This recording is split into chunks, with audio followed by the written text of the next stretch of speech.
50 star प्रचारकांमधून आहे भाजपच्या आणि नवनीतताई राणा जेव्हा आमच्याकरता प्रचार रॅल्या काढतात आहे याचा अर्थ हाच आहे की भाजपा आमच्या सोबत आहे। खरी सागर पाहून असं वाटतंय की ह्या मतदारसंघात जनता आमदार बुंदेले साहेबांच्या पाठीशी आहे आणि ती जनता बुंदेले साहेबांना प्रचंड बहुमताने विजयी करणार आहे, कारण की त्यांनी केलेली कामं आणि त्यांनी ठेवलेला जनसंपर्क हा जनतेसाठी अतिशय महत्त्वाचा राहिला आणि त्यांनी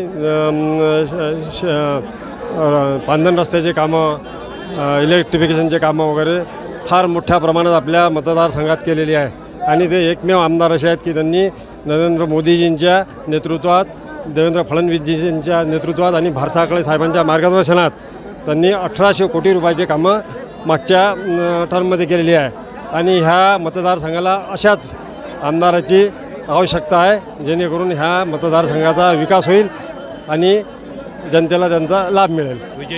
100% निश्चित विजय आहे, 100% करणार पाहिजे। आमच्या गरिबाचे कामं केले पाहिजेत, हेच आमची विनंती आहे। दारू बंद केली पाहिजे।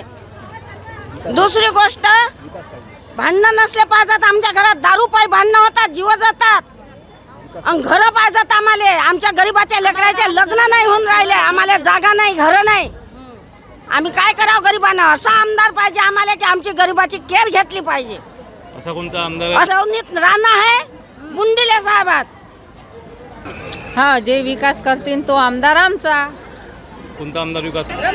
रमेश बुंदिले।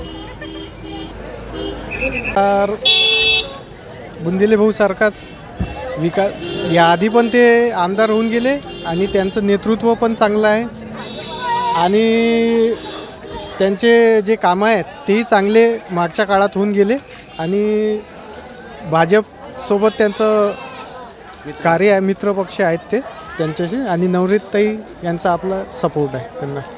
नवनीतताई राणासारख्या महिला पूर्ण महाराष्ट्रात पहिलीच महिला आहे की जो शेतकऱ्यांचा आवाज उठवते, प्रत्येक गरिबाचा आवाज उठवते आणि प्रत्येक धारणीसारख्या एरियात झालं, प्रत्येक आदिवासी लोकांना सपोर्ट, सगळं ते माहिती, खाद्य अन्न पुरवठा आपला दिवाळीमध्ये पुरवठा करतात आणि असंच नेतृत्व पाहिजे आपल्याला।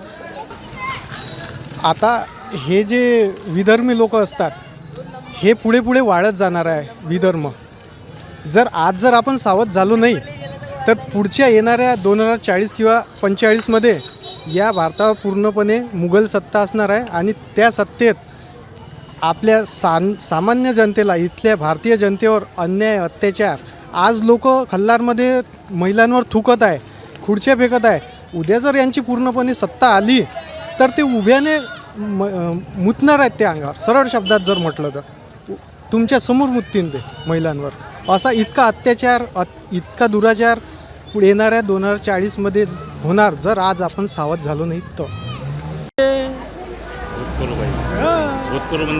वोट करू म्हणजे कास्तकाराचा, व्यापाऱ्याचा, सर्वांवर लक्ष ठेवणारा असावा।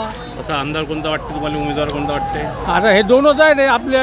कोणते कोणते? एक गजानन लवटे आहे आणि एक बुंदेले साहेब आहे। त्यापैकी आता कोण ना कोणी येईल, दोघीपैकी एकच विजय होईल। एक सांगा। एक नाही सांगू शकत नाही मी, कोण की फाईट टप आहे त्यांची, त्याच्यात मी एक नाही बोलू शकत। एकाचं गावच नाही आहे, एक नाही होईल दोघातच। ते काय ते वानखडे साहेबांना साधारण त्याच्या हिशोबाने त्यानं केले। त्यानं दर्यापूरले 25 कोटी आणि अंजनगावले 5 कोटी, याच्यापेक्षा किती पाहिजे नगर परिषदले निधी?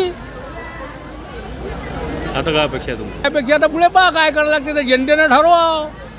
गावासाठी अंजनगाव सुशीचा विकास लागत असेल तो कोणता उमेदवार योग्य आहे? बुंदेले साहेब होऊन गेले, त्यानं काय केलं? आता हा नवीन आहे, नवीन चेहऱ्याला चान्स द्यावा अशी इच्छा आहे।